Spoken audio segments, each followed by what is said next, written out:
अरे जी बह रहती मुख के अंदर, फिर भी बड़ी मक्कार, दांतों के फाटक लगवाए, कर दिए बंद किबार। जीव ने जुल्म गुजारे, लाखों परिवार उजाड़े। जीव ने जुल्म गुजारे, लाखों परिवार उजाड़े।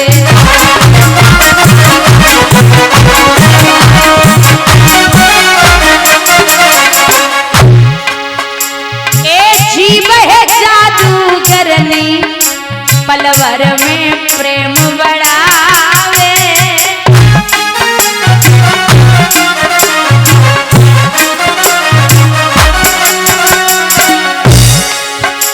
पलवर में प्रेम बढ़ावे, पलवर में रार करावे।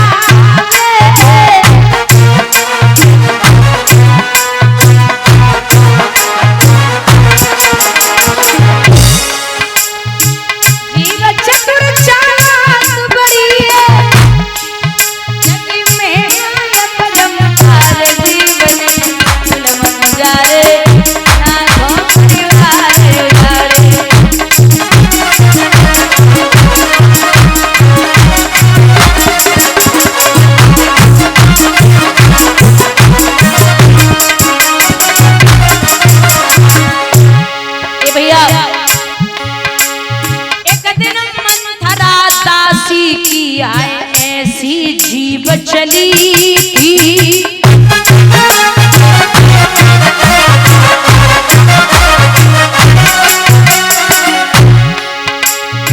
ऊंच नीच समझा के दे गई थी मती हरी थी।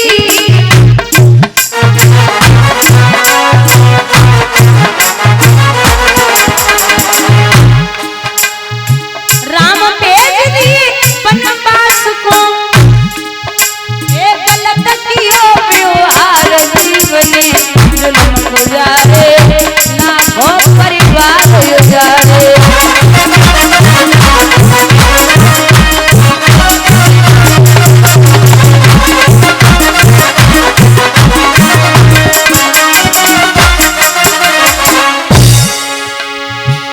एक समय था ऐसा,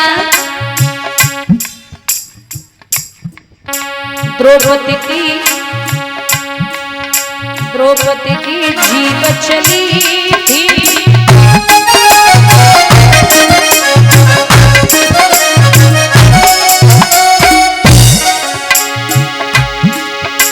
अन्नों के अन्ना के दुर्योधन पे खूब हंसी थी।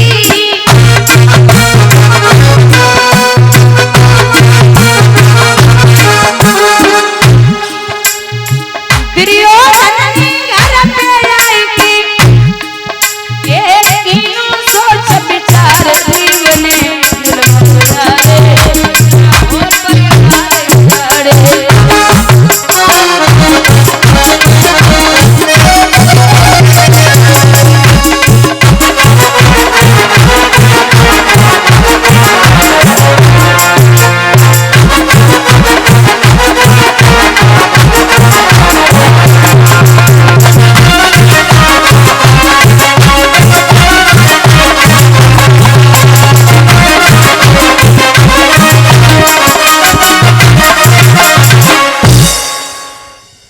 घर पे पहुंची देवयानी, पूरी बात महाराज को बताई है कि महाराज, पिताजी आपको भिखारी, हमें भिखारिन बोला है। शुक्राचार्य ने बिटिया की कलाई पकड़ी और जवाब दिया, जिस राज्य में गुरु का अपमान होता हो, उस राज्य में गुरु को 1 मिनट नहीं ठहरना चाहिए। चले, बृहस्पतिवार ने रोका, महाराज रुक जाइए। बोले एक ही शर्त पे रुकूंगा।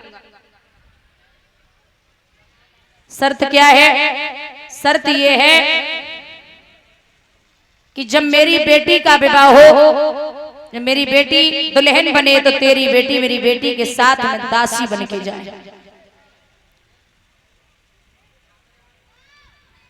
शर्त मंजूर है। विवाह की बारी आई है, राजा याति को खबर दी गई। राजा याति बारात लेके आए, बड़े विधि विधान के साथ में शादी संपन्न हुई। लेकिन विदाई का समय आया तो विदाई के समय शुक्राचार्य ने अपने दामाद को बुलाया और एक बात कही है कि हे राजा याति, शुक्र ने विदा के समय कहा, राजन इसका विश्वास न हो, पत्नी व्रत को कायम रखना, दासी संग भोग विलास न हो। ये जो दासी जा रही है इसके आसपास आप नहीं भटकने चाहिए, शर्त मंजूर है। और एक बात और, ये जो बृहस्पतिवार था वो ठाकुर था, ठाकुर की बेटी आज दासी बन के चली है। यहां जब समय बीता है तो देवयानी के गर्भ से 2 बालकों ने जन्म लिया, यदु और तुर्वश। एक दिन शर्मिष्ठा के बुलावे से राजा याति निकल गए। शर्मिष्ठा के यहाँ शर्मिष्ठा ने सवाल पूछो, ये बताइए जो दहेज में चीज आती है उस पर किसका अधिकार होता है? बोले दूल्हे का। महाराज मैं भी दहेज में आई हूं। ठीक है, चुपचाप मिलने के लिए जाने लगे। शर्मिष्ठा के गर्भ से 3 बालकों ने जन्म लिया, अनु, दुरु और वंश आगे बढ़ा है। इसी वंश में विदर्भ देश के राजाओं का वर्णन आता है। बंधुओं, एक राजा हुए हैं जिनका नाम है मथुरा नगरिया में, जिनका नाम है आहुक। महाराज आहुक के 2 पुत्र हुए हैं, उग्रसेन और देवक। उग्रसेन के 9 बेटे थे, भागवत का प्रमाण है। उग्रसेन के 9 बेटे थे और 5 बेटियां थी, जिनमें कंस जो है वो 9 बेटों में ही आता है। कंस अकेला नहीं था, भागवत उठा के देख लीजिए। कंस उपद्रवी तो था क्योंकि दुर्मिलिक नामक राक्षस के अंश से पैदा हुआ था।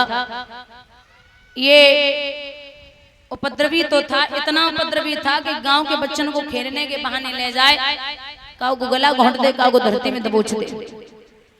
जब 11 साल का हुआ, कोई महात्मा अरे बोले मथुरा की रास्ता बता, ले जाए कुआं में ढकेल दे, ले जिंदगी भर मथुरा में घूमो। 18 साल का हुआ तो इसके उपद्रव बढ़ने लगे। आपने देखा होगा इसके साथ में 100-200 लड़के हो गए। जो बड़े घरों को लड़का हो तो ना, मगर पीछे 2-4 चमचा लगे ही रहा। और आपसे निवेदन है कि चमचों से हमेशा सावधान रहना। चमचा आप जिस बर्तन में डालोगे उसे जब बाहर निकालोगे ना तो बर्तन खाली करके बाहर निकलते। चमचा आप जिस बर्तन में डालोगे और बाहर निकालोगे तो वो चमचा बर्तन खाली करके ही बाहर आता है, इसलिए चमचों से सावधान रहना। बोलिए गोविंद भगवान की। भैया यहाँ इतने उपद्रव हैं, लड़कियों को परेशान करने लगा। लड़कियां राजा उग्रसेन के पास पहुंची कि राजा के ये श्लोक जो अपनी प्रजा को इस तरह का न्याय दे। उग्रसेन की आंखें छलक आई, बोले इन बेटियों की हालत किसने की है? आपके बेटा कंस ने। बुलाया जाए। कंस शराब के नशे में धुत है। बोले कहिए बूढ़े बाप क्या बात है? बोले इन बेटियों की हालत तूने की है? बोले हाँ हमने की है, कोई कमी रह गई? बोले अगर तेरी बहन बेटी की ऐसी हालत कर दी जाए तो तू क्या करेगा? कंस बोला जबान संभाल के बात करिए, मेरी बहन की तरफ कोई उंगली उठाएगा दोनों भुजाएं कटवा दूंगा, कोई नेत्र उठाएगा दोनों नेत्र निकलवा दूंगा। और तुम्हें नहीं पता राज्य कैसे चलाया जाता? कैसे? जब कोई किसी की ना माने तो हाल मान जाए डंडे से।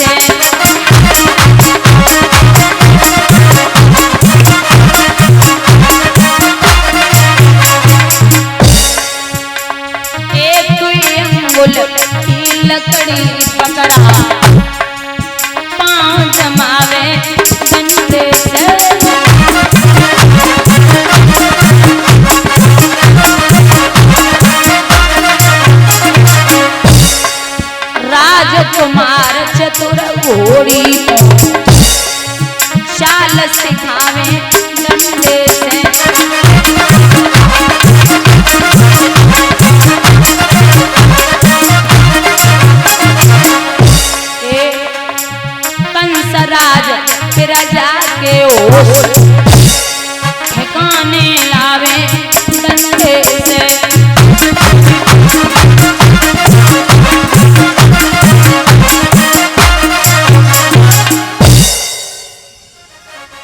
तुम बूढ़े हो गए, तुम्हारी अकल की घोड़ी भी बूढ़ी हो गई।